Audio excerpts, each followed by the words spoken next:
आइए दोस्तों, आज भौतिक विज्ञान में हीट से जुड़े हुए महत्वपूर्ण क्वेश्चन को देखते हैं। इससे पहले मैंने पार्ट 1 अपलोड कर दिया है जो हीट से रिलेटेड है। आज पार्ट 2 अपलोड करने जा रहा हूं। अगर आप इस चैनल पे नए हो तो सब्सक्राइब करें और लाइक करें, और ऐसे ही जीके से जुड़े हुए महत्वपूर्ण क्वेश्चन के लिए कमेंट करें। आइए क्वेश्चन नंबर 1 की ओर बढ़ते हैं। ठंडे देशों में पारा के स्थान पर अल्कोहल को तापमापी द्रव के रूप में प्रयोग में लाया जाता है क्योंकि ऑप्शन इस प्रकार से है। अल्कोहल का द्रव्यनांक निम्नतर होता है। अल्कोहल ऊष्मा का बेहतर संचालक होता है। अल्कोहल पारा से अधिक सस्ता होता है। अल्कोहल का विश्व उत्पादन पारा से अधिक होता है। तो हमारा सही आंसर होगा ऑप्शन नंबर ए, अल्कोहल का द्रव्यनांक निम्नतर होता है। विकिरण युक्त तापमापी से कितना तापक्रम नापा जा सकता है? ऑप्शन इस प्रकार से है। 100 से 250 डिग्री सेल्सियस, 100 डिग्री सेल्सियस, 250 से 500 डिग्री सेल्सियस, या फिर 800 डिग्री से ऊपर। तो हमारा सही आंसर होगा ऑप्शन नंबर डी, 800 डिग्री से ऊपर। थर्मोकपल किस धातु के द्वारा बनाया जाता है? ऑप्शन इस प्रकार से है। दो अधातुओं, दो एक सदृश धातुओं, दो असदृश धातुओं, या इनमें से कोई नहीं। तो हमारा सही आंसर होगा ऑप्शन नंबर सी, दो असदृश धातुओं के द्वारा। सूर्य का ताप किस तापमापी के द्वारा मापा जाता है? ऑप्शन इस प्रकार से है। प्लैटिनम तापमापी द्वारा, गैस तापमापी द्वारा, पाइरोमीटर तापमापी द्वारा, वाष्प तापमापी द्वारा। तो हमारा सही आंसर होगा ऑप्शन नंबर सी, पाइरोमीटर तापमापी द्वारा। निम्नलिखित तापमापियों में से किसे पाइरोमीटर कहा जाता है? ऑप्शन इस प्रकार से है। ताप विद्युत तापमापी, विकिरण तापमापी, गैस तापमापी, द्रव तापमापी। तो हमारा सही आंसर होगा ऑप्शन नंबर बी, विकिरण तापमापी। सेल्सियस मापक्रम पर जल के क्वथनांक तथा हिमांक बिंदु क्रमशः होते हैं। ऑप्शन इस प्रकार से है। 0 डिग्री सेल्सियस से 100 डिग्री सेल्सियस, 100 डिग्री सेल्सियस से 0 डिग्री सेल्सियस, 212 डिग्री सेल्सियस तथा 32 डिग्री सेल्सियस, 32 डिग्री सेल्सियस तथा 212 डिग्री सेल्सियस। तो हमारा सही आंसर होगा option number B, 100 degree celsius तथा 0 डिग्री सेल्सियस। नेक्स्ट क्वेश्चन की ओर बढ़ते हैं। ताप के सेल्सियस पैमाने पर परम शून्य ताप कितना होता है? ऑप्शन इस प्रकार से है। 0 degree Celsius, 32 degree celsius, 100 degree Celsius, -273 degree celsius. तो हमारा सही आंसर होगा option number D, -273 degree Celsius. Kelvin पैमाने में मानव शरीर का सामान्य ताप होता है। ऑप्शन इस प्रकार से है।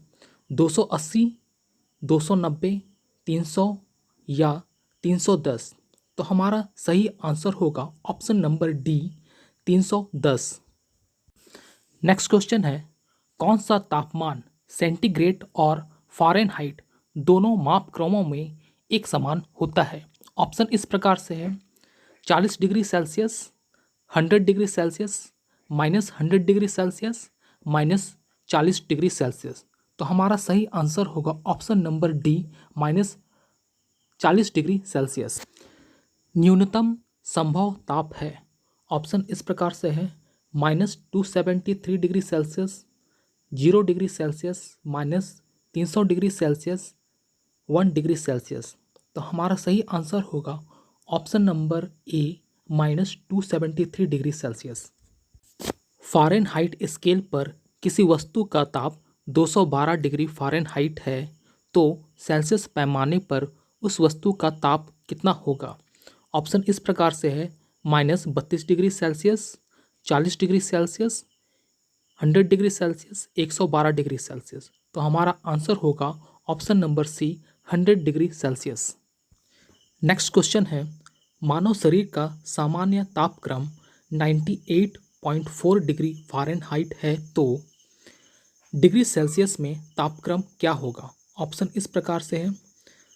40.16, 36.89, 35.72, 32.36। तो हमारा सही आंसर होगा ऑप्शन नंबर बी 36.89। आइए बढ़ते हैं नेक्स्ट क्वेश्चन की ओर। फ़ारेनहाइट मापक्रम पर सामान्य वायुमंडलीय दाब पर उबलते पानी का ताप होता है। ऑप्शन इस प्रकार से है 32 degree Fahrenheit, 100 degree Fahrenheit, 180 degree Fahrenheit और 212 डिग्री फ़ारेनहाइट। तो हमारा सही आंसर होगा option number D 212 degree Fahrenheit. Next question है, दिल्ली में जल का क्वथनांक 100 डिग्री सेल्सियस है तो मसूरी में जल का तापमान क्या होगा। ऑप्शन इस प्रकार से है 100 डिग्री सेल्सियस, 100 डिग्री सेल्सियस से कम, 100 डिग्री सेल्सियस से अधिक या सभी असत्य है। तो हमारा ऑप्शन बी सही होगा 100 डिग्री सेल्सियस से कम।